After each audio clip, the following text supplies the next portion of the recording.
À 63 ans, je pensais savoir ce qu'était la trahison.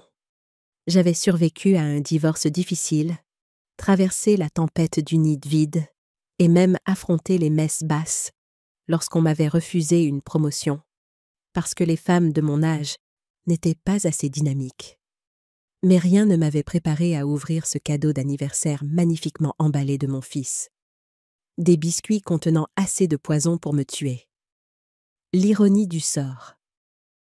En les donnant à mon ex-belle-mère, j'ai accidentellement sauvé ma propre vie et découvert une vérité plus amère que n'importe quel poison.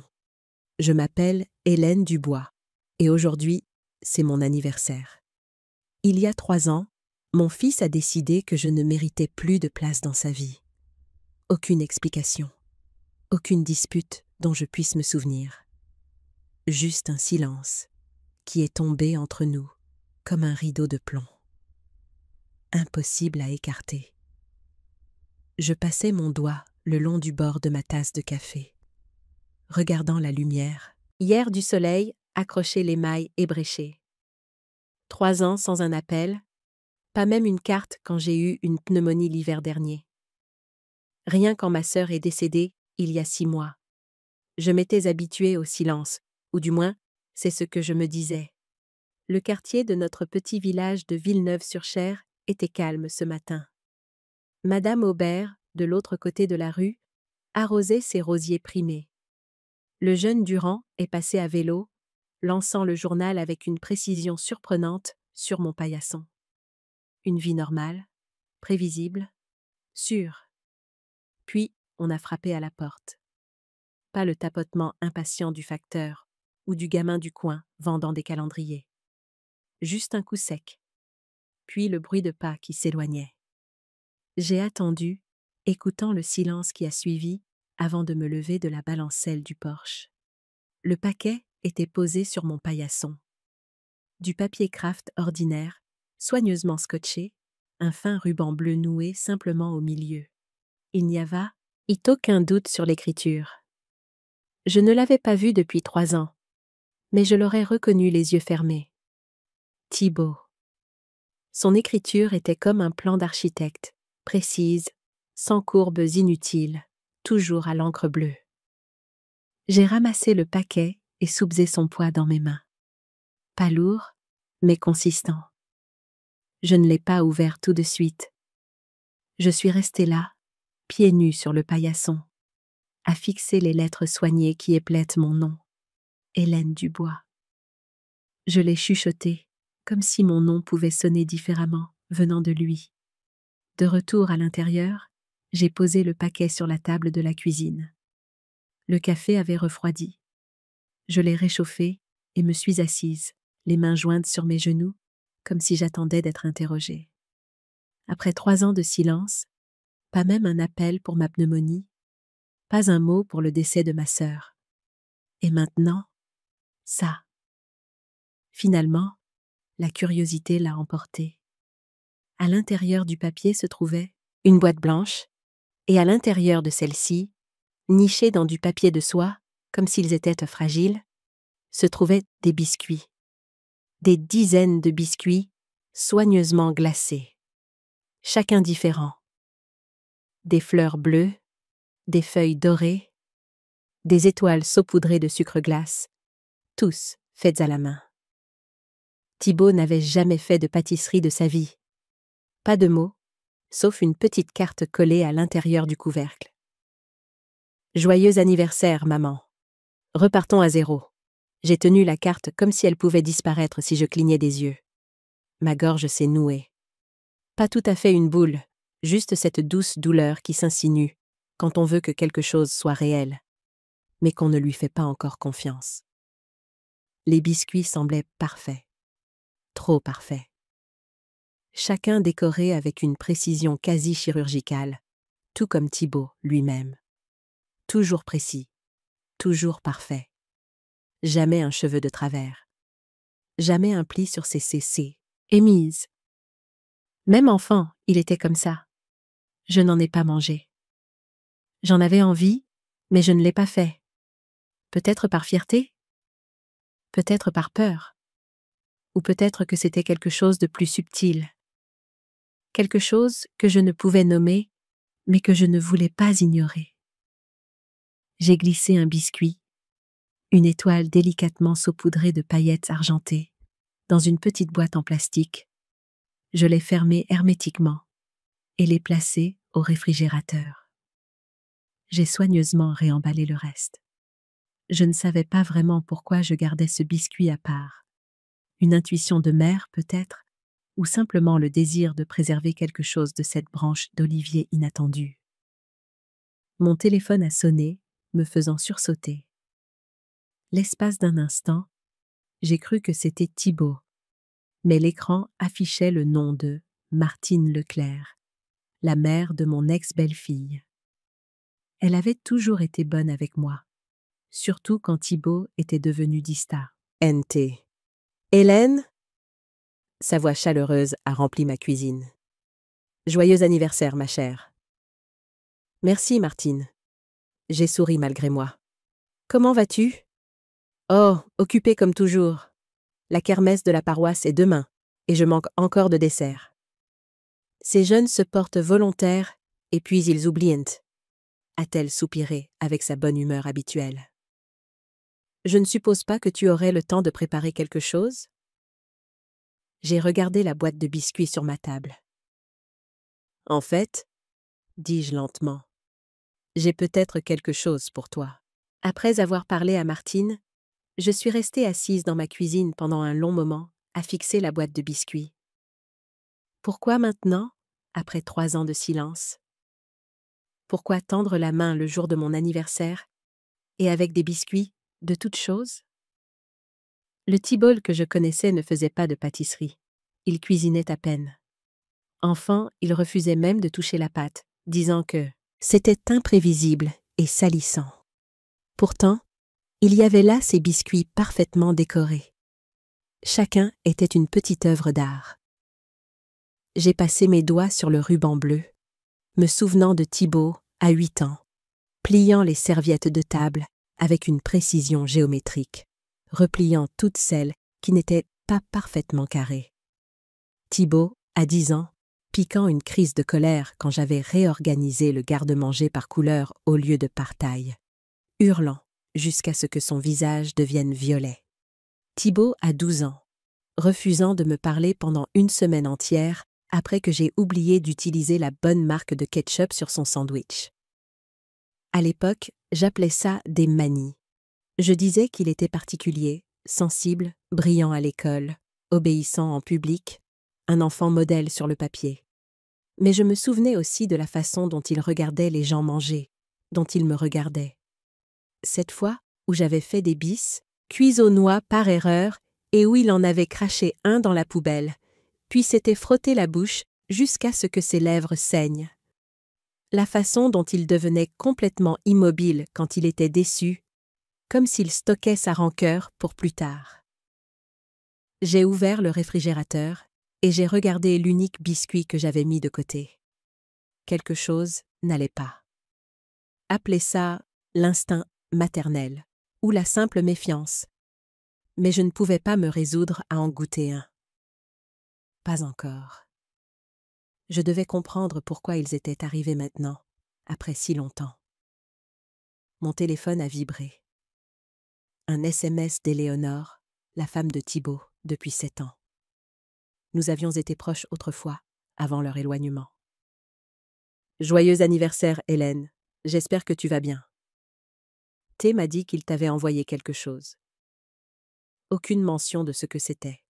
Aucune proposition de visite, juste la reconnaissance qu'un cadeau avait été envoyé. J'ai répondu par un S. Un play « Merci » et j'ai posé le téléphone. C'est à ce moment-là que j'ai pris ma décision. Je garderai le biscuit unique pour l'examiner de plus près, plus tard, et j'apporterai le reste à Martine pour sa kermesse. Si Thibaut voulait vraiment renouer le contact, ce ne serait que la première étape. Et s'il y avait quelque chose de plus derrière ce cadeau, eh bien, je n'étais pas encore prête à affronter cette possibilité. J'ai soigneusement réemballé la boîte, renouant le ruban bleu avec des mains qui n'était pas tout à fait stable. En le faisant, j'ai remarqué quelque chose que j'avais manqué auparavant. Un léger résidu poudreux sur le bout de mes doigts, là où j'avais manipulé l'un des biscuits. Je me suis immédiatement lavé les mains, regardant l'eau s'écouler dans l'évier. Avant de partir, je me suis regardé dans le miroir du couloir. 63 ans aujourd'hui. Cheveux argentés, coupés en un carré pratique. Des rides autour de mes yeux, que lui se creusait quand je souriais. Je n'avais pas l'air d'être l'ennemi de quelqu'un. Je n'avais pas l'air de quelqu'un qui méritait 3 ans de silence. Je n'avais pas l'air de quelqu'un qui devrait avoir peur de son propre fils.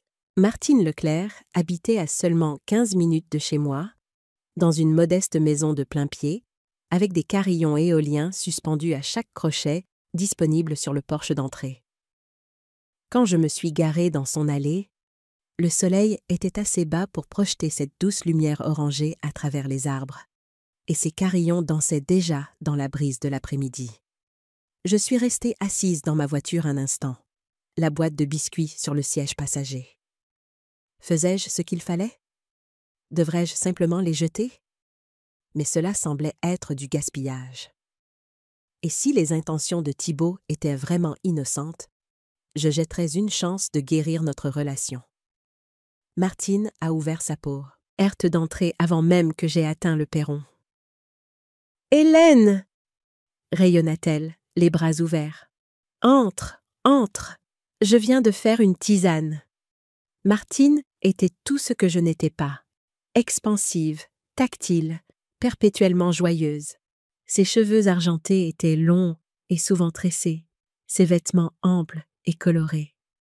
Aujourd'hui, elle portait un cafetan turquoise avec des broderies argentées qui attrapèrent la lumière. « Joyeux anniversaire ?» dit-elle, me serrant dans une étreinte qui sentait la lavande et la cannelle. 63 ans. Oui, un âge merveilleux. Merci, dis-je, lui rendant son étreinte d'un bras, l'autre tenant toujours la boîte. J'ai apporté ces desserts dont nous avons parlé. Ses sourcils se haussèrent quand elle vit la boîte soigneusement emballée. Oh mon Dieu, comme c'est gentil! Tu n'avais pas besoin de te donner tout ce mal. En fait, Martine, hésitai-je, puis je décidai d'être honnête. Ils viennent de T. Ibol. Il me les a envoyés pour mon anniversaire. Le sourire de Martine vacilla un bref instant. Vraiment? Ça alors, c'est inattendu. Nous sommes allés dans sa cuisine, un espace chaleureux, rempli de plantes et de poteries artisanales. Elle a remis la bouilloire à chauffer et m'a fait signe de m'asseoir à la table ronde en chêne. « Depuis combien de temps n'as-tu pas eu de ces nouvelles ?» demanda-t-elle en prenant des tasses dans le placard. « 3 ans, dis-je. Pas un mot. Puis ce matin, ce paquet arrive. » Martine posa une main sur mon épaule. « Et comment te sens-tu par rapport à ça ?» Confuse, pleine d'espoir, méfiante, j'ai haussé les épaules. Tout ça à la fois. Elle hocha la tête, la compréhension dans ses yeux. Martine avait sa propre relation compliquée avec Thibaut. Bien qu'elle soit la mère d'Éléonore, elle ne s'était jamais vraiment attachée à mon fils, sentant en lui quelque chose que les autres ne voyaient ni pas. « Et ces biscuits ?» demanda-t-elle en regardant la boîte. « Tu n'y as pas goûté ?» J'ai secoué la tête. « J'en ai gardé un, mais je ne sais pas. » Ça me semblait étrange d'accepter cette offre de paix sans comprendre pourquoi maintenant. Les yeux de Martine se plissèrent légèrement. « Tu sais, Éléonore m'a appelé la semaine dernière. Elle n'avait pas l'air dans son assiette. »« Oh !» Je me suis redressée, instantanément alerte. « Qu'a-t-elle dit ?»« Rien de précis, juste que Thibaut est différent ces derniers temps, plus secret, passant des heures dans son bureau. Elle a trouvé des livres étranges cachés derrière ses ouvrages médicaux habituels, des livres sur les plantes, a-t-elle dit. » La bouilloire a sifflé, et Martine s'est tournée pour préparer la tisane. Je suis restée assise, très immobile, digérant ses paroles. Thibaut était chercheur en pharmacie. Les plantes et les composés chimiques étaient son domaine professionnel. Mais pourquoi cacher des livres? Et pourquoi cela inquiéterait-il Éléonore? A-t-elle dit quel genre de plante? Demandai-je, en essayant de garder une voix neutre. Martine posa une tasse fumante devant moi. Médicinale, je crois, ou peut-être vénéneuse. Tu sais comme ces catégories se chevauchent. Elle a agité la main. Je suis sûre que ce n'est rien, juste lié à son travail. Probablement, ai-je convenu, mais quelque chose de froid s'était installé dans mon estomac. Nous avons bavardé d'autres choses, la kermesse, le jardin de Martine, mon travail à temps partiel à la bibliothèque municipale. Des choses normales, des choses sûres. Mais la boîte de biscuits était posée entre nous comme une question que ni l'une ni l'autre ne voulait vraiment poser. Quand je me suis finalement levée pour partir, Martine a pris la boîte avec de sincères remerciements. Ce sera parfait pour le stand de pâtisserie. Je veillerai à ce qu'il soit bien en vue. Sur le pas de la porte, elle a tenu mes mains dans les siennes. « Hélène, dit-elle, sa voix sérieuse maintenant. Sois prudente. Je ne dis pas que Thibaut te veut du mal, mais cette réapparition soudaine, après si longtemps, c'est étrange. Je sais, dis-je. C'est pour ça que je t'ai apporté les biscuits. Ses yeux s'écarquillèrent légèrement. Puis, elle hocha la tête, comprenant. Je t'appellerai demain après la kermesse, pour te dire comment ils ont été accueillis. En rentrant chez moi, je me sentais plus légère, comme si j'avais transmis un fardeau à quelqu'un d'autre. Ce n'est qu'à mi-chemin que la culpabilité s'est insinuée en moi. Et si je me trompais? Et si les biscuits n'étaient qu'une véritable offre de paix, et que je les avais donnés au lieu de les accepter dans l'esprit où ils étaient offerts?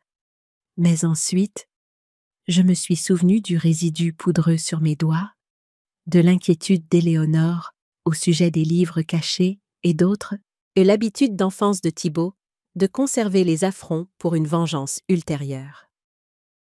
L'unique biscuit attendait dans mon réfrigérateur, comme la preuve d'un crime non encore commis.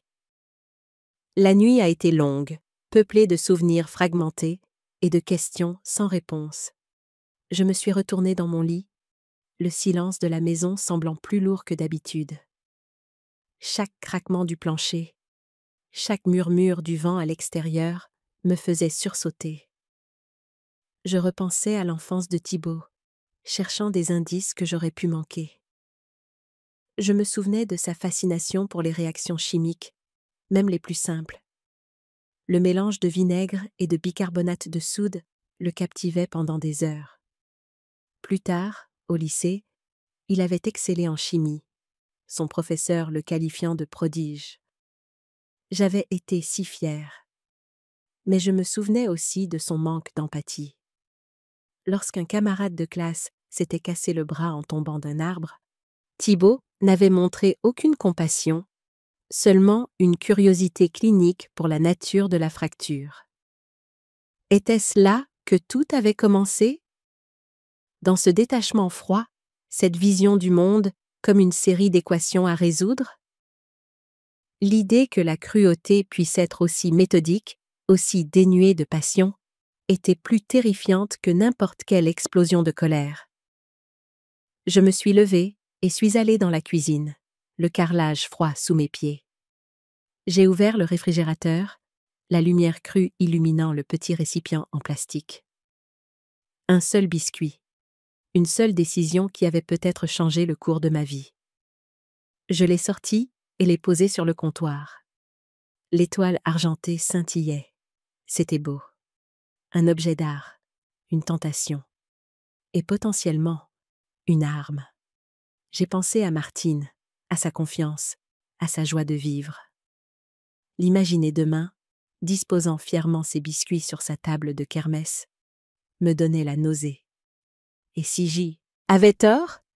Si ce n'était que le fruit de ma paranoïa, nourrie par des années de silence et de ressentiment? Je serais en train de saboter la seule chance de réconciliation avec mon fils. Mais si j'avais raison, j'avais mis une amie en danger. Une amie chère qui m'avait soutenue quand mon propre fils m'avait abandonné. Le dilemme me déchirait. Finalement, épuisée, j'ai remis le biscuit dans le réfrigérateur et je suis retournée me coucher, sachant que le sommeil ne viendrait pas. J'ai regardé le plafond jusqu'à ce que les premières lueurs de l'aube filtrent à travers les rideaux, apportant avec elles non pas le soulagement, mais la certitude imminente d'une réponse, quelle qu'elle soit. Le matin allait arriver, et avec lui, les conséquences de mon choix. Le lendemain matin, j'étais en train de me verser ma 2e tasse de café quand le téléphone a sonné. Le son m'a fait sursauter. Il y avait longtemps que personne n'appelait si tôt, et encore plus longtemps que ce numéro ne s'était affiché sur mon écran. Thibaut. Je n'ai pas répondu tout de suite.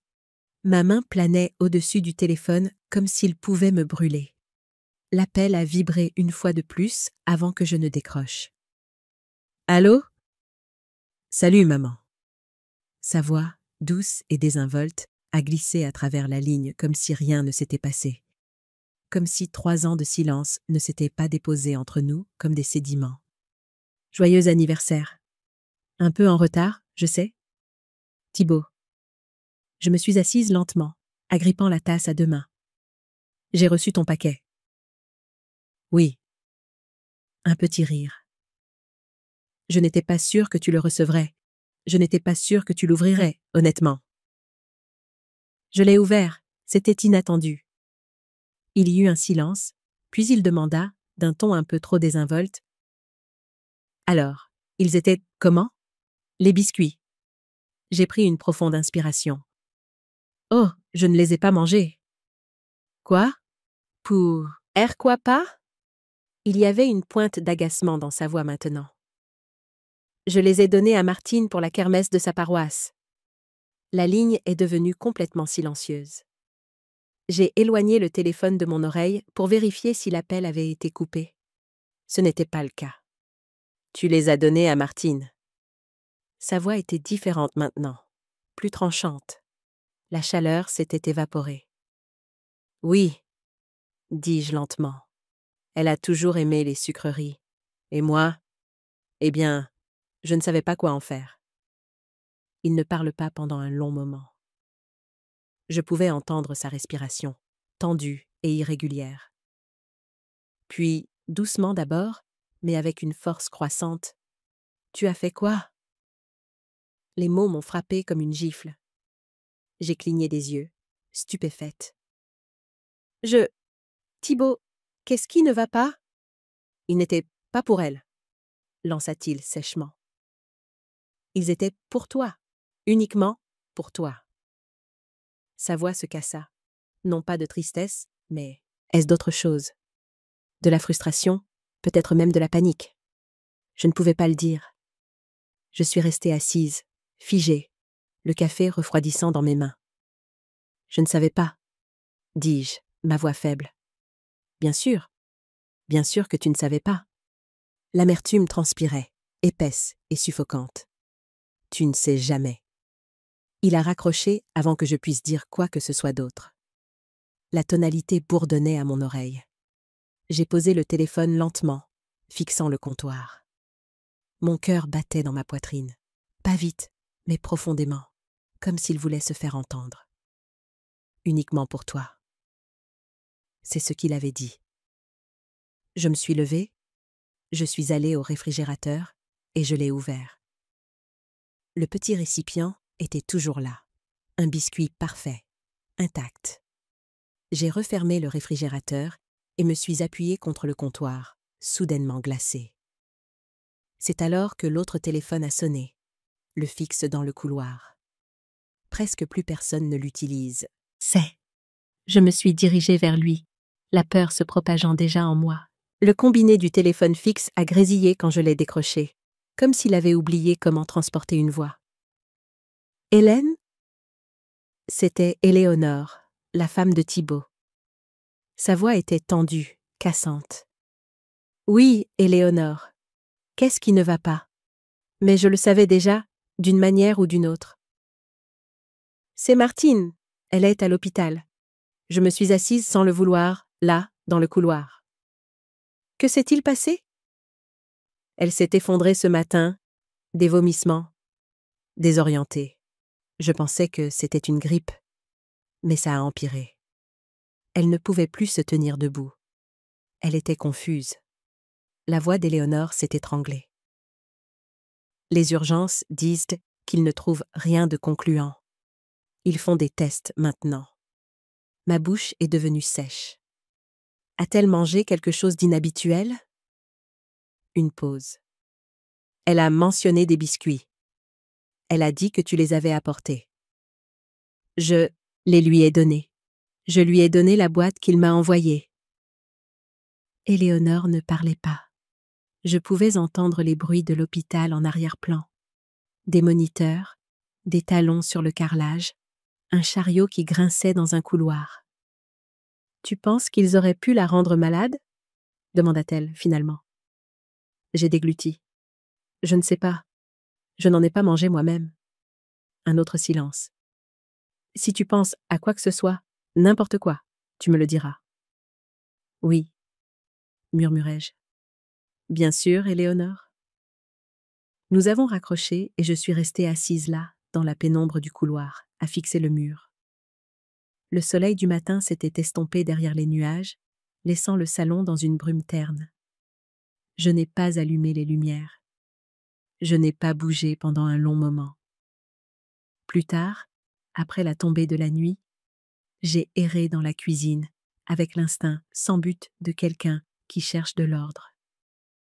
J'ai commencé à nettoyer, à essuyer les surfaces, à plier, air des torchons, qui n'avaient pas besoin d'être pliés.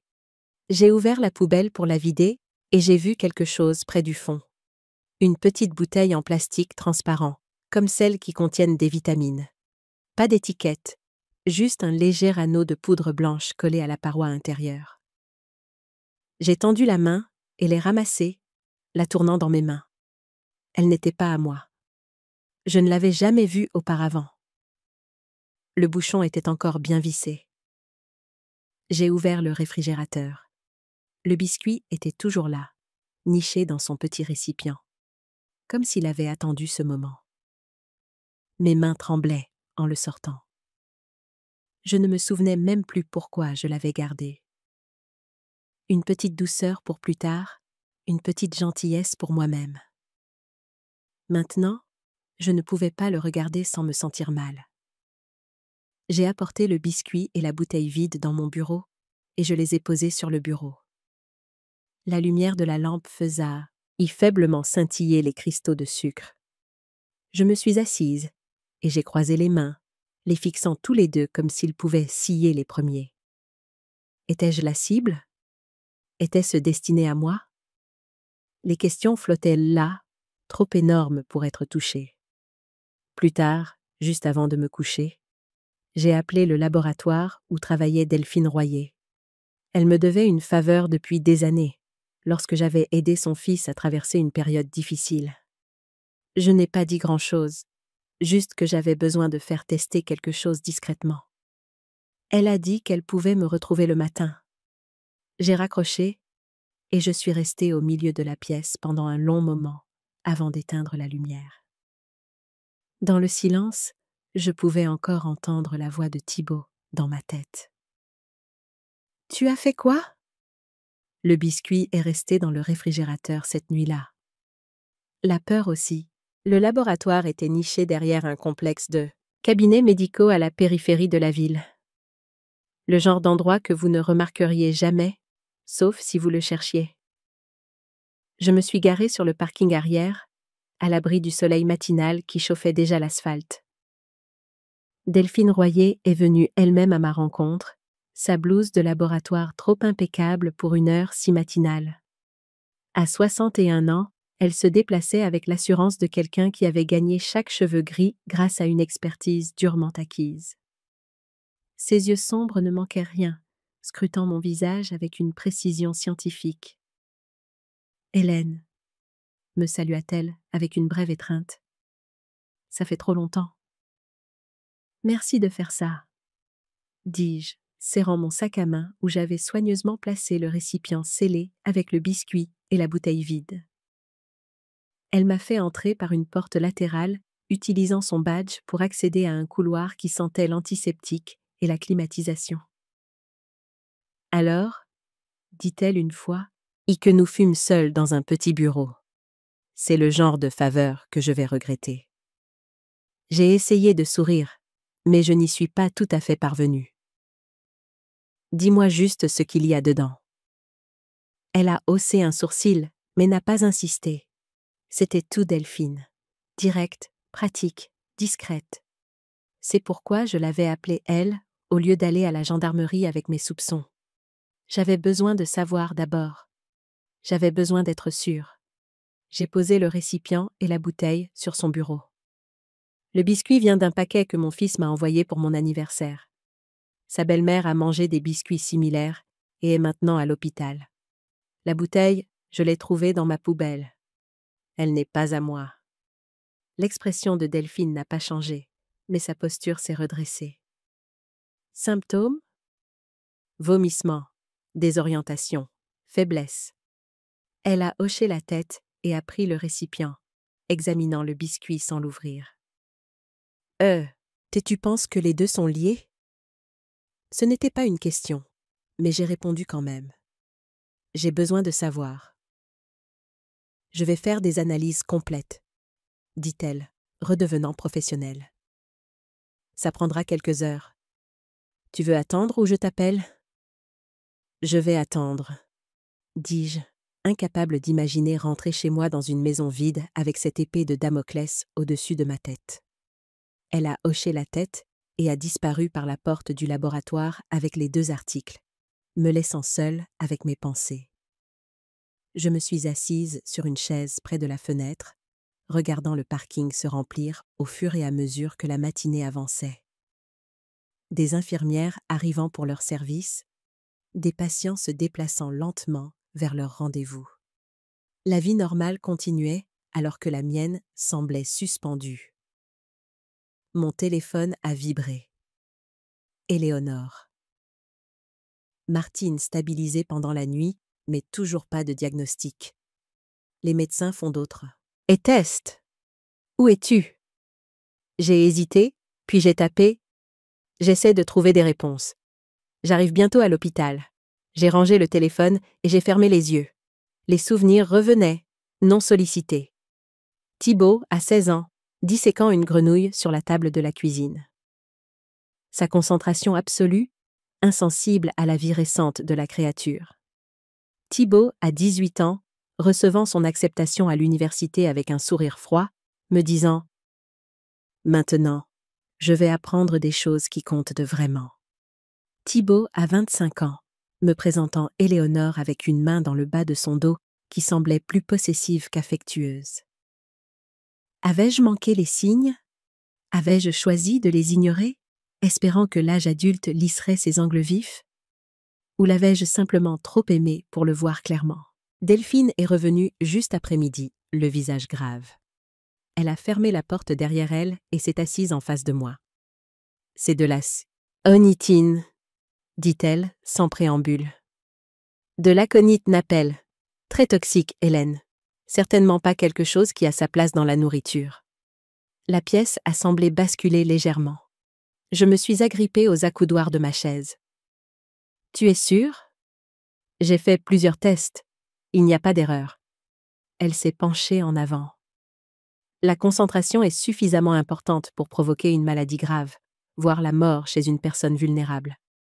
Le résidu dans la bouteille correspond au composé dans le biscuit. J'ai fermé les yeux, absorbant la confirmation de mes pires craintes. Mon fils m'avait envoyé du poison dans une boîte cadeau, une boîte que j'avais transmise comme si de rien n'était. Tu as dit que Martine était à l'hôpital. La voix de Delphine a percé mon état de choc. J'ai hoché la tête. Ils doivent savoir à quoi ils ont affaire. L'intoxication à l'aconitine nécessite un traitement spécifique. Elle attrapait déjà son thé, les phones. Je vais appeler directement le docteur Lefebvre à l'hôpital. Il saura quoi faire sans créer de panique. Pendant qu'elle composait le numéro, je suis restée assise, figée, la réalité s'abattant sur moi par vagues. Thibaut avait essayé de m'empoisonner, avait soigneusement décoré des biscuits avec une toxine mortelle et les avait envoyés comme cadeau d'anniversaire. Le détail, la précision, la planification, toutes les caractéristiques de sa personnalité, mais tournées vers un but si sombre que je pouvais à peine le comprendre. « Le docteur Lefebvre nous attend à Saint-Luc », dit Delphine en raccrochant. « J'apporte les résultats des tests. J'ai tout documenté. »« Nous ?» J'ai cligné des yeux, mon esprit luttant toujours pour rattraper son retard. « Tu ne crois pas que je vais te laisser affronter ça toute seule, n'est-ce pas ?» Elle rassemblait déjà ses affaires. « Hélène, ce n'est plus seulement une affaire de famille. C'est une tentative d'abord, un meurtre. » Le mot flottait dans l'air entre nous, tranchant et indéniable. « Et la gendarmerie ?» demandai-je, ma voix me semblant lointaine. « Une chose à la fois ?» dit-elle. « D'abord, on s'assure que Martine reçoit le bon traitement. Ensuite, on parlera des prochaines étapes. » Je l'ai suivie jusqu'à sa voiture, me déplaçant dans un brouillard d'incrédulité et de trahison. En route vers l'hôpital Saint-Luc, je n'arrêtais pas de voir le visage de Thibaut dans mon esprit, non pas comme l'homme adulte qui m'avait envoyé du poison, mais comme le petit garçon qui m'avait autrefois tenu la main en traversant la rue, regardant des deux côtés avec des yeux sérieux. Où était passé ce garçon? Et quand avait-il décidé que je méritais de mourir? L'hôpital Saint-Luc se dressait comme un monolithe pâle contre le ciel de midi, ses fenêtres reflétant les nuages et le bleu. L'entrée des urgences bourdonnait d'un chaos contrôlé. Ambulance arrivant, famille attendant, personnel se déplaçant d'un pas déterminé. Delphine a ouvert la voie, sa blouse de laboratoire fendant la foule comme un drapeau blanc. Au poste des infirmières, elle a demandé le docteur Lefebvre, qui est apparu quelques instants plus tard, un homme grand, aux cheveux prématurément argentés et aux yeux fatigués derrière des lunettes à monture métallique. « Delphine !» la salua-t-il, puis il se tourna vers moi. « Madame Dubois, je suis Nathan Lefebvre, spécialiste en toxicologie. Appelez-moi Hélène, je vous en prie » dis-je automatiquement, lui serrant la main. « J'ai examiné les résultats préliminaires, » dit-il, tout en efficacité. « Nous ajustons le traitement de Madame Leclerc maintenant. La bonne nouvelle est qu'une intoxication à l'aconitine, lorsqu'elle est identifiée rapidement, peut être gérée efficacement. »« Est-ce qu'elle va s'en sortir ?» demandai-je, la culpabilité pesant sur ma poitrine comme une pierre. « Je le crois. Is. Les symptômes se sont manifestés assez tôt pour une intervention. » Il jeta un coup d'œil à Delphine. « Votre analyse nous a probablement fait gagner un temps précieux. » « Pas mon analyse. » Delphine hocha la tête dans ma direction. « La suspicion d'Hélène. C'est elle qui m'a apporté l'échantillon. » Le regard de Lefebvre s'aiguisa. « Et vous soupçonnez votre fils d'avoir délibérément empoisonné ses biscuits ?» J'ai tressailli à la franchise de la question, mais j'ai hoché la tête. Je ne vois aucune autre explication. « Lui avez-vous parlé depuis que vous avez découvert cela ?» Seulement brièvement, avant de savoir ce qu'il y avait dans les biscuits. Il était en colère que je les ai donnés, au lieu de les manger moi-même. Lefebvre a échangé un regard avec Delphine. « Madame Dubois, Hélène, je pense que nous devrions impliquer les autorités. Cela dépasse le cadre médical. »« Je sais, » dis-je, ma voix plus stable que je ne l'aurais cru. « Mais d'abord, j'aimerais voir Martine. » Il a hésité, puis a hoché la tête. « Bien sûr. 4e étage, chambre 412. Sa fille est avec elle. » Le trajet en ascenseur fut silencieux. Chacun de nous était perdu dans ses pensées. Quand les portes se sont ouvertes au 4e étage, j'ai failli entrer en collision avec Éléonore, qui faisait les 100 pas dans le couloir. « Hélène !» Son visage a enregistré la surprise, puis le soulagement, puis la méfiance en remarquant Delphine. « Qui est-ce ? Docteur Royer ?» se présenta Delphine. « J'ai aidé votre belle-mère avec quelques tests. » Les yeux d'Éléonore passaient de l'une à l'autre. « Test ? Quel genre de test ?» J'ai pris une profonde inspiration. « Éléonore, nous devons parler quelque part en privé. » Son visage pâlit. « C'est à propos de ma mère ? Vous savez ce qu'elle a ? » « Oui, » dis-je doucement. « Et elle va s'en sortir. Mais ce que j'ai à te dire est difficile. » Nous avons trouvé une salle d'attente nette vide au bout du couloir. Éléonore s'est assise sur le bord d'une chaise, son sac à main de créateur serré sur ses genoux. À 35 ans, elle paraissait à la fois plus jeune et plus âgée que son âge, la peau lisse, mais avec des yeux qui en avaient trop vu. « Les biscuits ont rendu ta mère malade. » Commençai-je, choisissant mes mots avec soin. Ils contenaient une substance toxique appelée aconitine, dérivée de l'aconite napelle. L'expression d'Éléonore n'a pas changé, mais ses jointures ont blanchi autour de son sac. « Ce n'est pas possible. Ces biscuits venaient de Thibaut. »« Oui ?» dis-je. « C'est exact. » Le silence qui suivit fut assourdissant. Je regardais la compréhension poindre lentement sur son visage, suivie par le déni, puis l'horreur.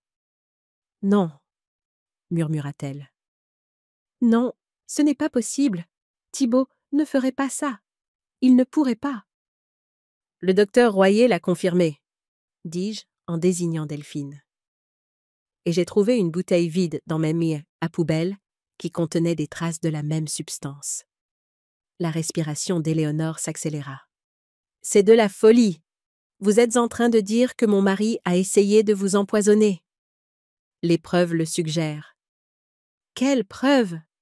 lança-t-elle, le sang lui remontant aux joues. « Un biscuit, une bouteille qui aurait pu venir de n'importe où. Savez-vous de quoi vous l'accusez ? » « Éléonore ?» Je gardais ma voix douce. « Tu m'as appelé toi-même à propos des livres étranges qu'il cachait, de son comportement différent ces derniers temps. » Elle tressaillit. « Cela ne veut pas dire qu'il est un empoisonneur. » « Les médecins changent le traitement de votre mère sur la base de ces informations ?» intervint calmement Delphine. « Cela l'aidera à se rétablir plus rapidement. » Éléonore se leva brusquement. « Je dois appeler Thibaut. Il doit savoir ce que vous dites de lui. » « Éléonore, attends !» Mais elle sortait déjà son téléphone, s'éloignant de nous, les doigts tremblants en composant le numéro. Delphine et moi avons échangé des regards inquiets. « Devrions-nous l'arrêter ?» murmurai-je. « Il vaut peut-être mieux laisser les choses se dérouler ?» répondit doucement Delphine. « S'il sait que nous sommes sur sa piste, il fera attention à ce qu'il dit et fait. » Nous avons regardé Éléonore parler au téléphone, le dos tourné, sa main libre gesticulant vivement. Je ne pouvais pas entendre ses mots, mais son langage corporel est passé de défensif à confus, puis à immobile. Quand elle s'est retournée vers nous, son visage était exsangue. « Il a raccroché, » dit-elle, la voix creuse. « Je lui ai parlé du diagnostic d'empoisonnement et il a demandé si vous étiez là. » Elle déglutit difficilement. Quand j'ai dit oui, il a simplement raccroché. Un frisson me parcourut. « Éléonore, je pense que nous devrions appeler la gendarmerie. » Elle fixa son téléphone, puis moi, le conflit se lisant sur ses épinces. « Ray, je suis mariée avec lui depuis 7 ans, » dit-elle lentement. Je pensais le connaître. « Parfois, » dis-je doucement, nous voyons ce que nous voulons voir chez les gens que nous aimons. Ses yeux s'emplirent de larmes. Je dois aller voir ma mère.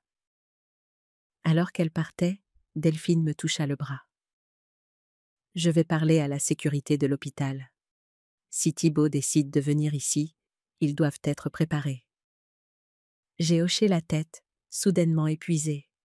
Le poids des découvertes du matin s'abattait sur moi, faisant de chaque mouvement un effort.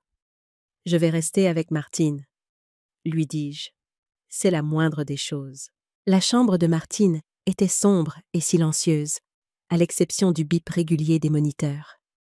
Elle était allongée, calée contre des oreillers blancs, ses cheveux argentés détachés sur ses épaules, ce qui la faisait paraître plus âgée et plus vulnérable que je ne l'avais jamais vue. Elle sourit faiblement quand j'entrai. « H. Hélène, tu es venue !» Je lui pris la main, retenant mes larmes. « Martine, je suis tellement désolée. Les biscuits… » Chut! Elle serra mes doigts.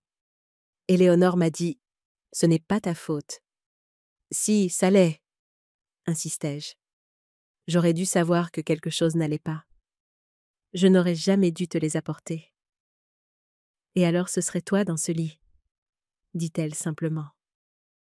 Ou pire. La vérité de ces paroles me frappa comme un coup. Si j'avais mangé ces biscuits comme Thibaut l'avait prévu, je n'aurais peut-être pas survécu assez longtemps pour que quiconque identifie le poison. Les médecins disent que je vais me rétablir, continua Martine. Et maintenant, nous savons à quoi nous avons affaire. À qui nous avons affaire. J'ai hoché la tête, incapable de parler, la gorge nouée. « As-tu appelé la gendarmerie ?» demanda-t-elle. « Pas encore. Tout s'est passé si vite. » Elle fronça les sourcils. « Tu dois le faire, Hélène.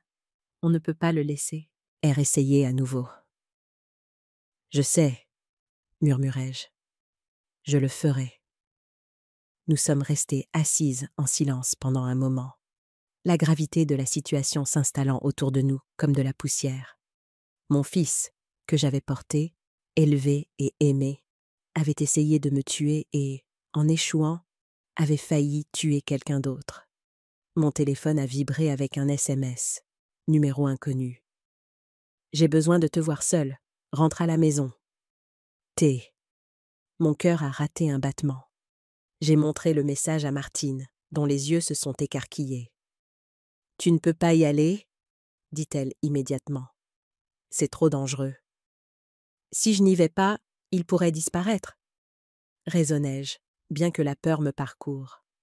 « Au moins, comme ça, les gendarmes sauront où le trouver. »« Alors appelle-les d'abord, » insista-t-elle. « Ne l'affronte pas seule, Hélène. » J'ai hoché la tête. Pourtant, une partie de moi, la partie mère qui ne meurt jamais tout à fait, voulait le voir une fois, de plus, voulait demander pourquoi, voulait comprendre comment le garçon que j'avais élevé était devenu quelqu'un capable d'une cruauté aussi calculée. En quittant la chambre de Martine, j'ai failli heurter un homme en costume impeccable, son insigne déjà sorti. « Madame Dubois, je suis l'inspecteur Antoine Chevalier. Le docteur Lefebvre m'a suggéré de vous parler d'une affaire d'empoisonnement potentiel. » Le soulagement m'a envahi. « Oui, » dis-je. « Je crois que mon fils a essayé de m'empoisonner et a empoisonné sa belle-mère à la place. » Son expression n'a pas changé, mais quelque chose dans ses yeux s'est aiguisé. « Je crois comprendre que vous avez des preuves. » « Oui. » J'ai jeté un coup d'œil à mon téléphone, le SMS toujours ouvert. Et je pense qu'il veut me voir maintenant. L'inspecteur Chevalier m'a conduite dans un petit bureau emprunté à l'administration de l'hôpital. Contrairement aux salles d'interrogatoire austères que l'on voit, à la télévision, cet espace était décoré d'aquarelles fades et de plantes en plastique, une tentative de confort qui rendait tout encore plus surréaliste. Le docteur Royet nous a communiqué ses conclusions, commença-t-il, posant un enregistreur numérique sur le bureau entre nous. J'aimerais avoir votre déposition sur les événements qui ont précédé l'hospitalisation de Madame Leclerc. Pendant l'heure qui a suivi, j'ai tout raconté. Les années d'éloignement, le paquet d'anniversaire, ma décision de garder un biscuit et de donner le reste, l'appel furieux de Thibaut, la découverte de la bouteille dans ma poubelle et son SMS me demandant de le retrouver à la maison. L'inspecteur Chevalier prenait des notes sur un bloc-notes jaune. Son écriture était étonnamment soignée. Il n'interrompait pas, ne montrait ni incrédulité, ni jugement. Il écoutait simplement. « Et à votre avis ?» demanda-t-il quand j'eus fini. « Quel serait le mobile de votre fils pour vouloir vous faire du mal ?» La question m'a frappée comme de l'eau froide. Dans tout le choc et la peur, je n'avais pas vraiment réfléchi au pourquoi. Pourquoi Thibaut voudrait-il ma mort après 3 ans de silence? Je ne suis pas sûre, admis-je. Nous étions en froid, mais il n'y a pas eu de dispute spécifique, rien que je puisse pointer du doigt et dire « c'est là que tout a mal tourné ». Pas de considération financière, de propriété, d'héritage, d'assurance? J'ai commencé à secouer la tête, puis je me suis arrêtée. En fait, je suis propriétaire de ma maison. Elle vaut pas mal maintenant, avec le marché immobilier actuel. Et il y a mon fonds de retraite. Ce n'est pas énorme, mais c'est substantiel. Et qui est l'héritier? Thibaut est mon seul enfant, dis-je lentement. Il n'y a personne d'autre. L'inspecteur Chevalier hocha la tête, prenant une autre note. Votre fils a-t-il des difficultés financières à votre en naissance? Je ne sais pas. Nous n'avons pas parlé depuis 3 ans. J'ai hésité, puis j'ai ajouté. Mais Éléonore a mentionné qu'il agissait étrangement ces derniers temps, plus secret. Nous allons enquêter là-dessus, dit-il, puis il a changé de sujet. Maintenant, à propos de ce SMS, je ne veux pas que vous le rencontriez seul, mais cela pourrait être une occasion de rassembler plus de preuves. Mon rythme cardiaque s'est accéléré. Que suggérez-vous? Une rencontre contrôlée. Vous porteriez un micro et nous aurions des agents à proximité. Il a levé une main alors que je commençais à protester. Vous ne seriez en aucun danger. Nous surveillerions tout le temps et pourrions intervenir instantanément si nécessaire. Vous voulez que je lui fasse avouer? Dis-je, la compréhension se faisant jour. Si possible. Toute admission concernant les biscuits, le poison, ses intentions, renforcerait considérablement notre dossier. J'y ai réfléchi, m'imaginant face à face avec Thibaut, sachant ce que je savais maintenant. Pourrais-je le faire? Pourrais-je regarder mon unique enfant dans les yeux et essayer d'obtenir des aveux qui l'enverraient en prison? Et les preuves que vous avez déjà? Demandai-je. Le biscuit, la bouteille, les résultats du laboratoire? Ils sont convaincants, reconnut-il. Mais les avocats de la défense peuvent créer un doute raisonnable. Peut-être que la bouteille n'était pas à lui. Peut-être que les biscuits ont été contaminés après avoir quitté sa possession. Des aveux éliminent ce doute. J'ai pris une profonde inspiration. Que devrais-je faire? L'inspecteur Chevalier a exposé le plan. Je répondrai au SMS de Thibaut en acceptant de le rencontrer chez moi dans 2 heures. Avant mon arrivée, des techniciens de la gendarmerie installeraient du matériel de surveillance et me poseraient un micro. Des agents seraient postés à prox, imités, surveillant tout. Votre sécurité est la priorité, a-t-il souligné. Si à un moment quelconque vous vous sentez menacé, utilisez la phrase « J'ai besoin de m'asseoir ». C'est notre signal pour intervenir immédiatement. J'ai hoché la tête, la peur et la résolution s'affrontant en moi. Et s'il avoue? Nous l'aurons sur enregistrement, et nous l'arrêterons sur le champ. Alors que l'inspecteur Chevalier partait pour prendre des dispositions, je suis restée seule dans le bureau emprunté, fixant mes mains. Elles semblaient plus vieilles que dans mon souvenir. Les veines plus proéminentes, la peau plus fine. Ses mains avaient autrefois bercé Thibaut, nouveau-né. Avaient guidé ses premiers pas. Avaient essuyé des larmes, appliqué des pansements et tourné les pages des histoires du soir. Maintenant, elles allaient t'aider à l'envoyer en prison. Mon téléphone a de nouveau vibré. Un autre SMS de Thibaut. « Tu viens?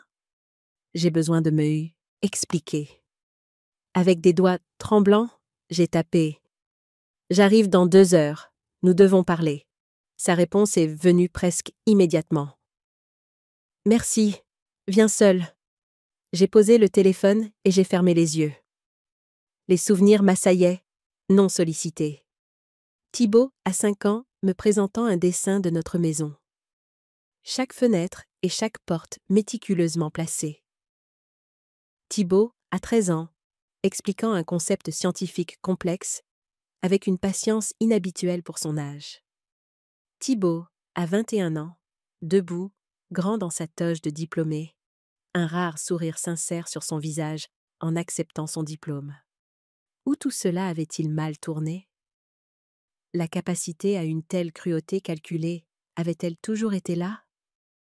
Ou quelque chose s'était-il brisé en lui avec le temps? Et pourquoi ne l'avais-je pas vu venir? Un léger coup à la porte interrompit mes pensées. Éléonore se tenait dans l'embrasure, le visage tiré par l'épuisement et le choc. « Je peux entrer ?» demanda-t-elle, la voix faible. J'ai hoché la tête et elle a pris le siège que l'inspecteur Chevalier avait libéré. « Je suis restée avec maman, » dit-elle. « Les médecins disent que le nouveau traitement fonctionne. Ses constantes s'améliorent. »« J'en suis si heureuse, » dis-je sincèrement. J'ai aussi réfléchi. Elle a tourné son alliance, une habitude nerveuse que j'avais remarquée des années auparavant. À propos de Thibaut. À des choses que j'ai remarquées mais ignorées. J'ai attendu, lui laissant l'espace pour continuer à son propre rythme. Il y a 2 mois, je l'ai trouvé dans son bureau au milieu de la nuit. Il broyait quelque chose avec un mortier et un pilon, quelque chose qui sentait l'amertume. Quand je lui ai demandé ce que c'était, il a dit que c'était un complément à base de plantes pour l'aider à dormir. Elle a dégluti difficilement. Je l'ai cru. Pourquoi ne l'aurais-je pas cru? C'est un chercheur? En pharmacie. C'était logique. Ce n'est pas ta faute, dis-je doucement. Nous voyons ce que nous nous attendons à voir chez les gens que nous aimons. Il y a plus, continua-t-elle. La semaine dernière, j'ai trouvé un carnet caché à l'intérieur d'un de ces journaux médicaux. Il contenait des notes détaillées sur les toxines végétales, les dosages, les effets sur le corps humain. Quand je l'ai interrogé à ce sujet, il a dit que c'était pour un projet de recherche. Ses yeux ont rencontré les miens, remplis de confusion et de douleur. Hélène, et s'il avait déjà fait ça avant? Et si ce n'était pas la première fois? La question flottait dans l'air entre nous. Trop terrible à envisager, mais impossible à ignorer. Les gendarmes enquêtent, dis-je, en essayant de paraître plus confiante que je ne l'étais. Ils vont se pencher sur son passé, son travail, ses finances. S'il y a plus que ça, ils le trouveront. Éléonore a hoché la tête, puis a redressé les épaules. J'ai tout dit à l'inspecteur Chevalier, tout ce que je viens de te dire, et je lui ai donné la permission de fouiller notre maison. Elle a pris une inspiration tremblante. Je lui ai aussi parlé du laboratoire que Thibaut a installé dans notre sous-sol l'année dernière. Il a dit que c'était pour des expériences personnelles, un hobby. Je ne l'ai jamais remis en question. Tu fais ce qu'il faut, l'ai-je assuré, tendant la main pour lui serrer la sienne. Ce n'est facile pour aucun de nous. Ils m'ont parlé du micro, dit-elle. Du fait que tu vas le rencontrer? Es-tu sûre de vouloir faire ça? Non, admis-je. Mais j'ai besoin de savoir pourquoi. Pas toi? Elle a hoché la tête lentement. Sois prudente. Il n'est pas l'homme que je pensais avoir épousé. Je ne suis pas sûre qu'il l'ait jamais été. Après le départ d'Éléonore, je suis restée dans le petit bureau, me préparant mentalement à ce qui allait. Est arrivé. Dans 2 heures, j'affronterai mon fils, sachant qu'il avait essayé de me tuer. Je porterai un micro et tenterai d'obtenir des aveux, pendant que des agents écouteraient chaque mot. Cela ressemblait à une trahison de tout ce que la maternité était censée être. Mais n'avait-il pas, lui, trahi le lien le plus fondamental en premier? L'inspecteur Chevalier est revenu avec une femme gendarme qui allaient m'aider à installer le micro. Pendant qu'ils expliquaient l'équipement et le processus, je me suis surprise à penser à Thibaut enfant, posant des questions sans fin sur le fonctionnement des choses. Certaines questions, une fois répondues, ne peuvent jamais être désinterrogées. Certaines connaissances, une fois acquises, ne peuvent jamais être oubliées. J'étais sur le point d'apprendre pourquoi mon fils voulait ma mort, et plus rien ne serait jamais pareil. Les techniciens de la gendarmerie sont arrivés chez moi 1 heure avant ma rencontre prévue avec Thibaut. Ils se sont déplacés dans les pièces avec une efficacité silencieuse, installant du matériel de surveillance si discrètement que je ne l'aurais jamais remarqué moi-même. L'inspecteur Chevalier supervisait leur travail, consultant de temps en temps un plan de ma maison que je lui avais dessiné. Il avait choisi le salon pour notre confrontation, un espace ouvert avec des lignes de vue claires depuis les fenêtres où des agents seraient postés à l'extérieur. « Rappelez-vous » m'a-t-il instruit alors qu'une technicienne me posait le micro, collant le petit appareil sur ma peau sous mon chemisier. « Vous n'avez pas besoin de forcer des aveux. Laissez-le simplement parler. Posez des questions normales. Pourquoi a-t-il envoyé les biscuits? Qui avait-il dedans? Pourquoi maintenant, après 3 ans?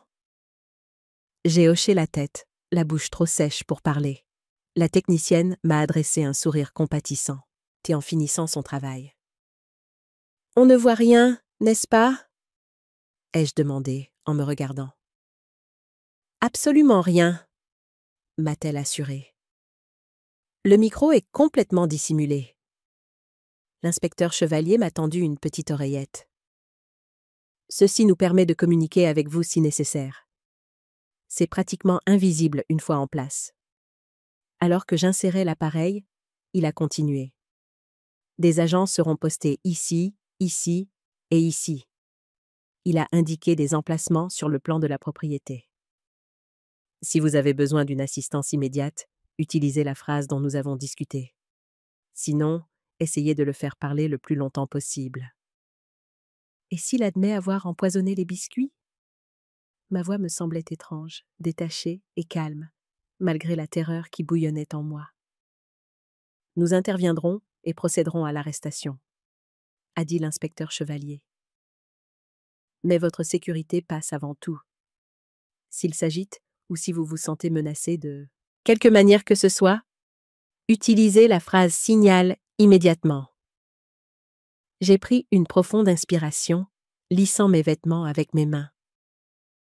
Comment ai-je l'air? Normal, complètement naturel, m'a-t-il assuré. Rappelez-vous juste de respirer et d'essayer de rester calme.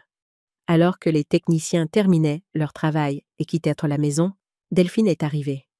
Elle avait troqué sa blouse de laboratoire contre des vêtements décontractés, ses cheveux argentés, ramenés en une simple queue de cheval. « Je me suis dit que tu voudrais un visage amical à proximité, » dit-elle en m'embrassant brièvement.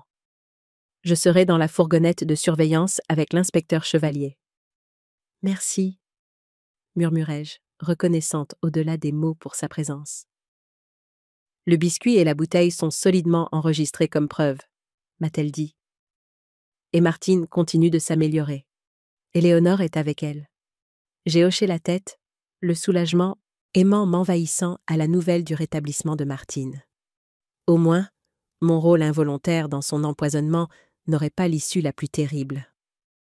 Alors que la gendarmerie effectuait ses derniers préparatifs, j'ai erré dans ma maison, touchant des objets familiers, puisant du réconfort dans leur solidité.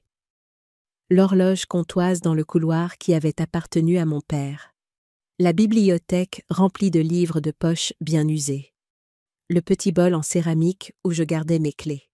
Ces objets du quotidien me paraîtraient-ils différents après aujourd'hui? Quoi que ce soit, me paraîtraient-ils encore pareils? Madame Dubois, appela doucement l'inspecteur Chevalier. Il est temps pour nous de prendre nos positions. Il sera là dans 30 minutes. J'ai hoché la tête, mon cœur martelant contre mes côtes. Rappelez-vous, Hélène, dit-il en posant une main rassurante sur mon épaule. Nous écouterons tout. vous n'êtes pas seul. Alors qu'il sortait, prenant position autour de ma propriété, je me suis laissé tomber dans mon fauteuil préféré et j'ai fermé les yeux. La maison s'est installée dans le silence autour de moi. Des craquements familiers qui avaient été la bande sonore de ma vie pendant des décennies. Bientôt, ce silence serait rompu par l'arrivée de mon fils. Le fils qui m'avait envoyé du poison déguisé en cadeau. Le fils qui avait été tout mon monde, autrefois. J'ai touché l'endroit où le micro était caché contre ma peau et j'ai murmuré une prière silencieuse, non pas pour le courage, mais pour la compréhension. Thibaut est arrivé précisément à l'heure. Je l'ai observé depuis la fenêtre du salon, alors que sa berline noire et élégante se garait dans mon allée, le moteur se coupant avec une précision chirurgicale. Il est resté immobile au volant pendant près d'1 minute avant de finalement sortir. Même à distance, je pouvais voir qu'il avait l'air impeccable, comme toujours. Pantalon de costume sur mesure, chemise impeccable, pas un cheveu de travers. L'image parfaite d'un professionnel accompli. Seul moi ai remarqué la tension dans ses épaules, la délibération calculée de ses mouvements. Alors qu'il s'approchait de ma porte d'entrée, la sonnette a retenti, un son ordinaire qui a semblé résonner dans la maison comme un avertissement. Rappelez-vous, nous sommes juste là. La voix de l'inspecteur Chevalier est parvenue à mon oreillette, si faible que j'ai presque cru l'avoir imaginée. J'ai ouvert la porte. Thibaut se tenait sur mon porche, les mains le long du corps, l'expression soigneusement neutre. À 37 ans, il ressemblait à une version polie de son père. Grand, mince, avec des pommettes saillantes et des yeux qui ne révélaient rien. « Maman », dit-il, la voix égale. « Merci de me recevoir. »« Entre », répondis-je, m'écartant, surprise de la stabilité de ma propre voix. Il est entré dans ma maison comme un visiteur, pas comme un fils. Observateur, contenu, attendant d'être dirigé. Je l'ai conduit au salon, lui indiquant le canapé, tandis que je prenais mon fauteuil en face de lui. Pendant un long moment, nous nous sommes simplement regardés. 3 ans de silence s'étendaient entre nous, comme un gouffre que ni l'un ni l'autre ne savait comment franchir. « Tu es contrarié ?» dit-il finalement, ses yeux scrutant mon visage avec un détachement clinique. « Ne devrais-je pas l'être ?» demandai-je, joignant mes mains sur mes genoux pour cacher leur tremblement. « Martine est à l'hôpital, Thibaut. » Une lueur de quelque chose, agacement, préoccupation, a traversé ses traits avant de disparaître. « Oui, Éléonore me l'a dit. Une intoxication alimentaire, n'est-ce pas ? » « Pas exactement ?» Je l'ai regardé dans les yeux. Les médecins ont trouvé de l'aconitine dans son système, du poison d'aconite napel. Il n'a pas scié, n'a pas trop... Saïli a juste incliné légèrement la tête comme un oiseau curieux. C'est inhabituel. Comment aurait-elle pu ingérer une chose pareille ?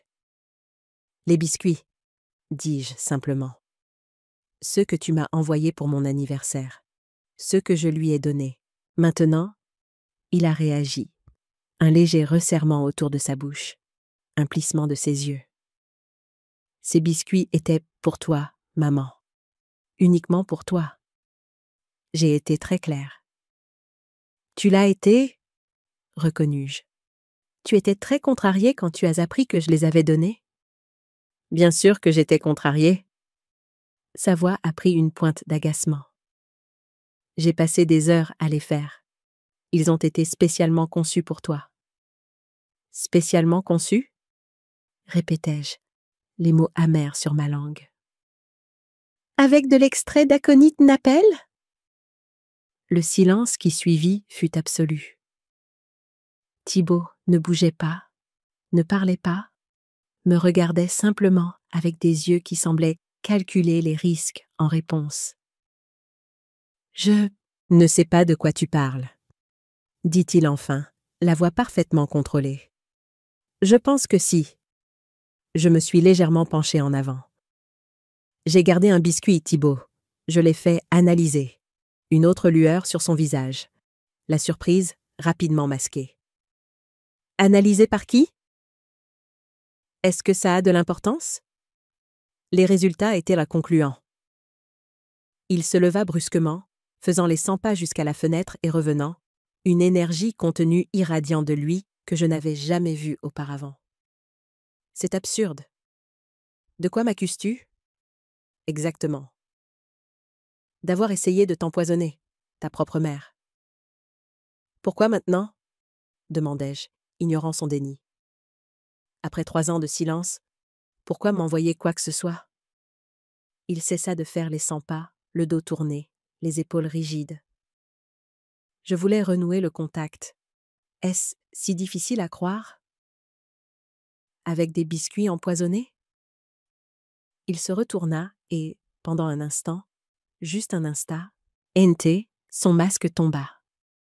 Quelque chose de froid et de calculateur apparut derrière ses yeux. Quelque chose qui avait toujours été là, mais que je n'avais jamais vraiment vu auparavant. « Tu as trouvé la bouteille, n'est-ce pas ?» demanda-t-il doucement. « Dans ta poubelle. » Mon souffle s'est coupé. Dans mon oreille, j'ai entendu la faible voix de l'inspecteur Chevalier. Continuez de le faire parler. « Oui, » répondis-je. « Je l'ai trouvé. » Thibaut hocha lentement la tête, comme pour se confirmer quelque chose. « J'ai été négligent. J'aurais dû l'emporter avec moi. »« Tu étais dans ma maison ?»« La veille de ton anniversaire, » dit-il d'un ton neutre, comme s'il commentait la météo. « Tu étais à la bibliothèque. Tu travailles toujours le mardi après-midi. Ta clé de secours est toujours sous la tortue en pierre près de l'abri de jardin. » Un frisson me parcourut à l'idée qu'il se soit déplacé dans ma maison vide, préparant son cadeau mortel dans M.E. À propre cuisine. « Pourquoi, Thibaut ?» demandai-je, ma voix à peine plus qu'un murmure. Qu'est-ce que j'ai bien pu faire pour mériter ça? Il me regarda alors, me regarda vraiment, avec une expression que je ne pouvais déchiffrer. Pas de la haine, pas de la colère, mais quelque chose de plus complexe, de plus dérangeant. « Tu ne sais vraiment pas, n'est-ce pas ?» demanda-t-il, presque avec étonnement. « Tu n'as jamais su. »« Dis-moi, » dis-je. « Aide-moi à comprendre. » Il se rassit, parce que sur le bord du canapé, les mains jointes entre ses genoux. « Tu te souviens quand j'avais 7 ans et que je suis tombée si malade? Quand tu m'as emmenée aux urgences avec des douleurs à l'estomac? » Je fronçai les sourcils, fouillant dans des décennies de souvenirs. « Oui, tu avais eu une intoxication alimentaire. Une grave intoxication alimentaire. » Ce n'était pas une intoxication alimentaire. Sa voix était plate. C'était du muguet. Toxique. J'ai faim, il y mourir. « De quoi parles-tu? Tu as mangé des baies? » Je m'arrêtai, le souvenir se précisant soudainement. « Du jardin. Mais c'était un accident. Tu jouais dehors et tu les as mangés avant que je puisse t'arrêter. » Il a ri, un son sans humour. « C'est ce que tu t'es raconté?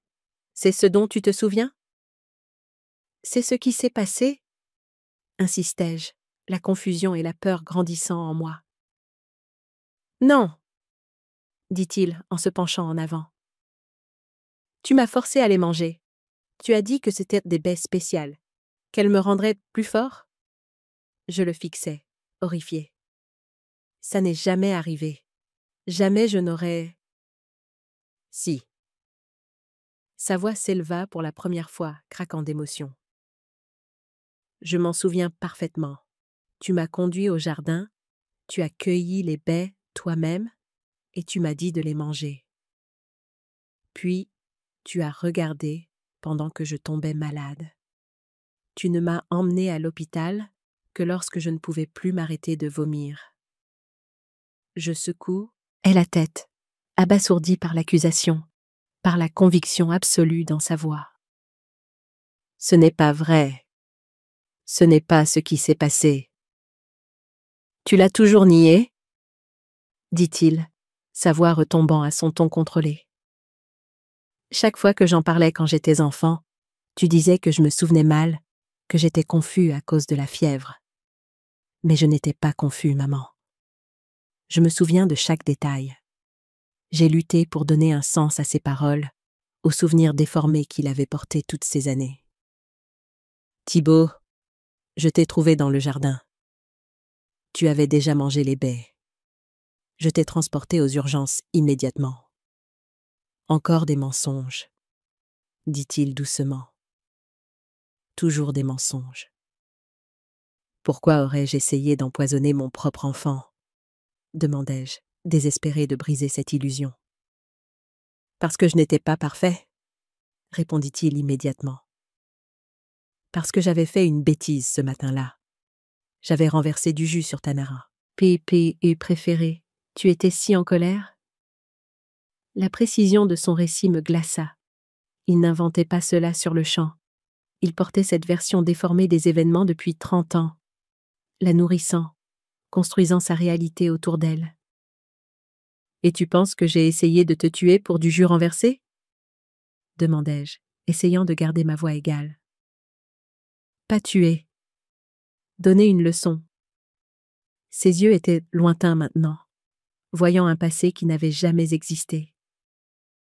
Tu faisais des choses comme ça, des petites punitions qui ressemblaient à des accidents. La fois où ma main s'est coincée dans la portière de la voiture. La fois où je suis tombée dans les escaliers alors que tu étais derrière moi.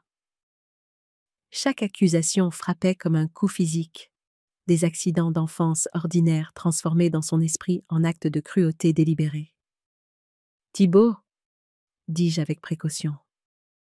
Rien de tout cela n'est vrai. Tu as eu des accidents comme tous les enfants. Je ne t'ai jamais fait de mal délibérément, jamais. Je savais que tu le nierais, dit-il, étrangement calme maintenant. Tu l'as toujours fait. C'est pourquoi j'avais besoin de te montrer ce que ça fait de vivre avec du poison à l'intérieur de soi. De se demander pourquoi quelqu'un qui devrait t'aimer ferait une chose pareille. Les biscuits, murmurai-je. Il hocha la tête. Une leçon. Pas pour tuer, juste pour te rendre malade. Pour que tu comprennes ce que tu m'as fait. Un petit sourire terrible effleura ses lèvres. Mais tu ne les as pas mangés. Tu les as donnés, comme si ma souffrance ne comptait pas pour toi. Comme toujours. Dans mon oreille, la voix de l'inspecteur Chevalier était urgente maintenant. Nous en avons assez. Utilisez la phrase signal. Mais je ne pouvais pas m'arrêter. Pas encore. Thibaut, écoute-moi. Ces souvenirs que tu as, ils ne sont pas réels. Quelque chose les a déformés. Peut-être le traumatisme d'Avo ? Ir était si malade. Non, lança-t-il, se relevant. Ne me dis pas de quoi je me souviens. J'ai passé toute ma vie à voir ma réalité niée par toi. Plus maintenant. Il a mis la main dans sa poche et mon cœur a sursauté. J'ai besoin de m'asseoir, dis-je rapidement, la phrase signal sortant de mes lèvres. Mais Thibaut n'a pas sorti d'arme. Au lieu de cela, il a retiré une petite fiole remplie d'un liquide clair. J'ai apporté ça pour toi, dit-il, la voix soudainement douce. Une approche plus directe, puisque les biscuits ont échoué. Thibaut, s'il te plaît. Je me suis levée lentement, reculant vers la porte. Ce n'est pas toi. Tu as besoin d'aide. C'est exactement qui je suis, répondit-il. Ce que tu as fait de moi. Les portes avant et arrière s'ouvrirent en même temps. L'inspecteur Chevalier mena l'équipe par l'avant, arme au poing. Gendarmerie, les mains où je peux les voir. Thibaut n'a pas résisté. Il a posé la fiole avec précaution sur la table basse et a levé les mains, son expression calme, presque soulagée. Thibaut Dubois, vous êtes en état d'arrestation pour tentative de meurtre, a annoncé l'inspecteur Chevalier, tandis qu'un autre agent menottait mon fils. Vous avez le droit de garder le silence. Tout ce que vous direz pourra et sera retenu contre vous devant un tribunal. Alors qu'il l'emmenait, Thibaut s'est retourné vers moi une dernière fois. « Maintenant tu sais, » dit-il doucement. « Maintenant tu sais enfin ce que ça fait. » J'ai regardé par la fenêtre alors qu'il le plaçait à l'arrière d'une voiture de gendarmerie, sa posture parfaite même avec les menottes. Mon fils, mon unique enfant, un étranger aux yeux familiers. Delphine m'a trouvé toujours debout là, longtemps après le départ des voitures, regardant une allée vide alors que le soleil commençait à se coucher. « Hélène, » dit-elle doucement, « laisse-moi t'emmener à l'hôpital. Tu ne devrais pas être seule ce soir. » J'ai hoché la tête, incapable de parler, et je l'ai laissé m'éloigner de la maison qui ne me semblait plus être un foyer. Dans les jours qui ont suivi, des bribes de la vie de Thibaut ont commencé à faire surface, comme des débris après une tempête. L'inspecteur Chevalier me tenait informé de leur découverte, chaque révélation plus troublante que la précédente. Thibaut faisait des recherches sur les toxines végétales depuis des années, bien au-delà du cadre de son travail professionnel. Son laboratoire à domicile contenait des extraits de dizaines de plantes vénéneuses, soigneusement étiquetées et documentées. Le plus choquant furent les journaux qu'ils trouvèrent cachés dans un faux panneau mural de son bureau. Des années d'entrées méticuleuses détaillant ses souvenirs déformés de l'enfance, son obsession croissante pour les poisons et ses plans pour ce qu'il appelait la justice symétrique. Les psychologues qui ont examiné les documents pensent que votre fils souffre d'un trouble délirant sévère, m'a expliqué l'inspecteur Chevalier lors d'une de nos réunions à la gendarmerie. Il a construit une réalité alternative où vous l'avez maltraité et il a passé des années à planifier sa vengeance. Et quelque chose aurait-il pu déclencher cela ? Demandai-je, luttant toujours pour comprendre comment mon enfant avait pu développer une rupture aussi profonde avec la réalité. Possiblement le stress, un traumatisme, une prédisposition génétique. Ces troubles émergent souvent d'une interaction complexe de facteurs. Il a hésité, puis a ajouté « Il y a autre chose que vous devriez savoir. » Ce n'était peut-être pas sa première tentative. Je le fixais, une peur glaciale se propageant en moi. Que voulez-vous dire ? Nous avons trouvé des preuves qu'il aurait pu essayer d'empoisonner un ancien collègue il y a 2 ans. Quelqu'un il croyait lui avoir volé ses recherches. L'homme est tombé gravement malade, mais s'est rétabli. L'affaire n'a jamais fait l'objet d'une enquête pour empoisonnement. J'ai fermé les yeux, absorbant cette nouvelle horreur. Y aurait-il d'autres victimes dont nous ignorions l'existence ? Nous menons une enquête approfondie, m'a-t-il assuré. Mais son journal suggère que vous étiez sa cible principale, sa symétrie ultime, comme il l'appelait. À l'hôpital Saint-Luc, Martine continuait de s'améliorer, passant finalement dans une chambre normale, puis, 1 semaine après l'empoisonnement, recevant l'autorisation de rentrer chez elle. Je lui rendais visite tous les jours, notre expérience commune créant un lien plus fort qu'une simple amitié. « Que va-t-il lui arriver ?» demanda-t-elle un après-midi, alors que je l'aidais à emballer ses quelques affaires pour sa sortie. « Une expertise psychiatrique d'abord, dis-je. Puis probablement un proc. Est-ce, bien que ses avocats parlent déjà d'une défense pour irresponsabilité pénale. » Elle hocha la tête, pliant une chemise de nuit avec des mouvements prudents. « Et Éléonore ? » Elle a demandé le divorce.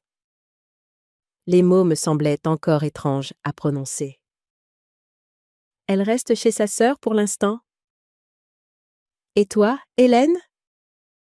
Les yeux de Martine, toujours perspicaces, scrutaient mon visage. « Comment tiens-tu le coup ?» J'ai réfléchi à la question. Une question que j'évitais même dans mes propres pensées.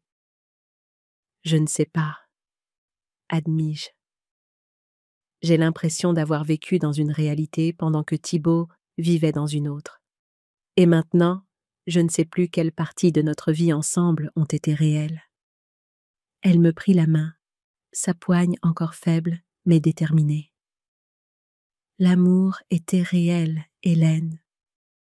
Quelle que soit la maladie qui a tordu son esprit, quelles que soient les illusions qu'il a développées, ton amour pour lui était réel. N'en doute pas. Mais des larmes emplirent mes yeux pour la première fois depuis l'arrestation de Thibaut. J'avais été trop choquée, trop engourdie pour pleurer jusqu'à présent. Je n'arrête pas de penser à ce que j'aurais pu faire différemment. Si j'avais remarqué des signes plus tôt, si je l'avais fait aider. « Arrête !» dit fermement Martine. « Ce n'est pas ta faute. La maladie mentale ne s'annonce pas toujours clairement. Tu étais sa mère, pas sa psychiatre. »« Mais j'étais sa mère, » murmurai-je. « J'aurais dû savoir. » Elle me serra la main.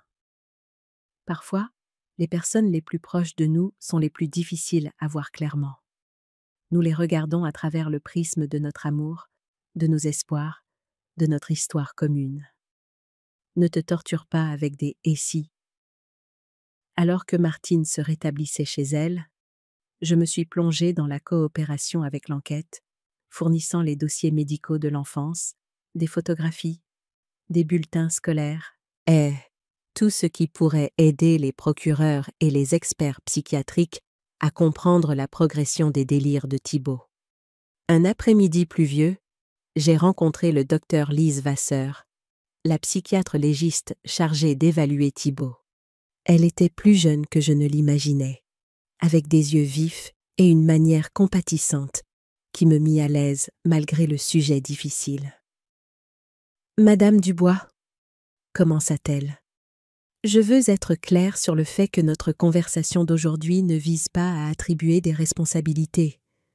J'essaie de comprendre le développement de l'état de votre fils. » J'ai hoché la tête, serrant mes mains sur mes genoux. Je comprends. D'après mon évaluation préliminaire et l'examen de ses journaux, Thibaut semble souffrir de ce que nous appelons un trouble délirant, de type persécution.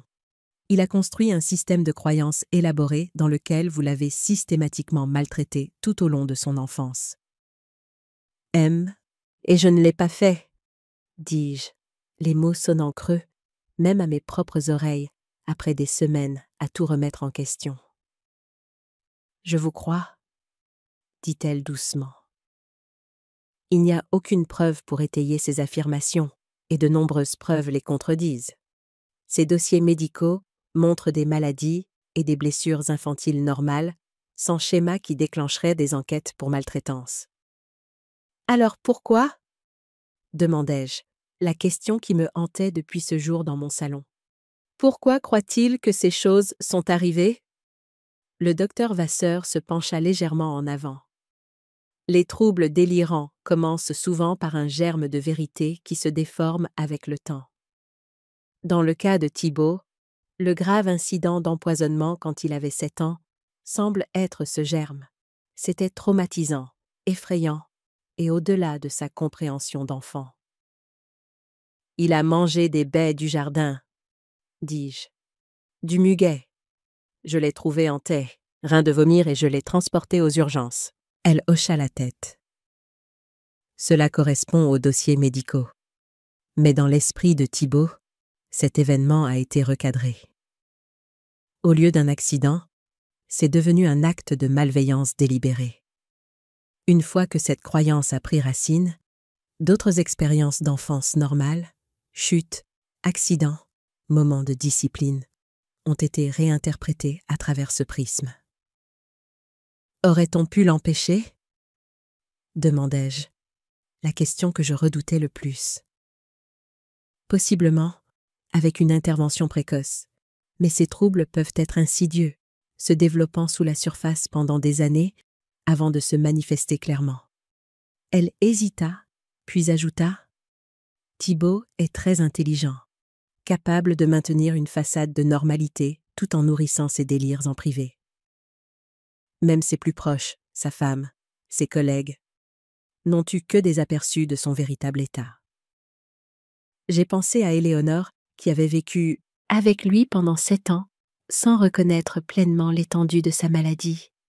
à moi-même, qui l'avait élevé depuis sa naissance, mais qui avait pourtant manqué les distorsions qui grandissaient dans son esprit. Est-ce qu'il s'en sortira un jour? Demandai-je, ne sachant pas quelle réponse j'espérais.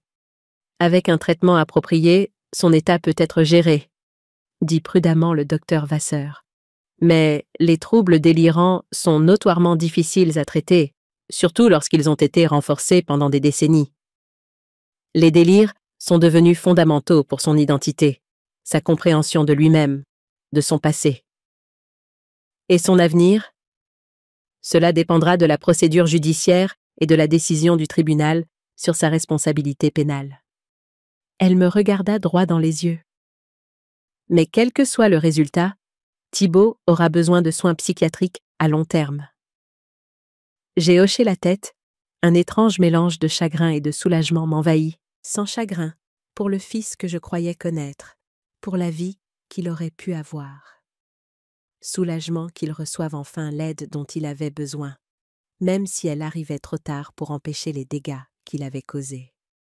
En quittant le bureau du docteur Vasseur, la pluie tombait en douces nappes, brouillant le monde au-delà de mon parapluie. Je marchais lentement jusqu'à ma voiture, chaque pas ressemblant à une décision de continuer à avancer malgré tout. Mon téléphone a sonné avec un SMS de Delphine. « Dîner ce soir? Tu ne devrais pas être seule. » J'ai souri faiblement, reconnaissante de l'amitié qui s'était approfondie à travers la crise. « Oui, merci. » En rentrant chez moi sur les routes glissantes, je suis passée devant le virage qui m'aurait menée à la maison que Thibaut partageait avec Éléonore. Je me suis demandé si elle était là maintenant, emballant ses affaires, démantelant la vie qu'ils avaient construite ensemble. Je me suis demandé si elle aussi remettait en question chaque souvenir, chaque conversation, essayant de séparer la vérité de l'illusion. À un feu rouge, je me suis surprise à me souvenir de Thibaut, petit garçon, assis à notre table de cuisine, coloriant soigneusement à l'intérieur des lignes, la langue coincée entre les dents en signe de concentration. « Regarde, maman !» avait-il dit en brandissant son œuvre parfaite. Pas d'erreur. Le feu est passé au vert et j'ai continué ma route, les larmes se mêlant à la pluie sur mon visage. 3 mois après l'arrestation de Thibaut, j'étais assise dans une salle d'audience, le regardant être déclaré pénalement irresponsable. Le juge a ordonné son internement dans un établissement psychiatrique sécurisé pour y être soigné, avec des réévaluations périodiques pour déterminer s'il serait un jour apte à comparaître. Thibaut n'a montré aucune réaction à la décision. Il est resté assis, parfaitement immobile, les yeux fixés sur un point lointain que lui seul pouvait voir. Il ne m'a pas regardé une seule fois pendant l'audience, bien que j'aie cherché à plusieurs reprises dans son visage un aperçu du fils que j'avais connu.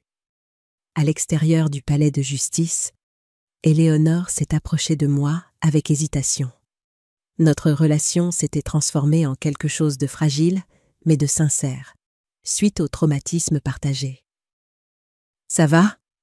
demanda-t-elle, ses yeux bienveillants sous l'ombre de son chapeau.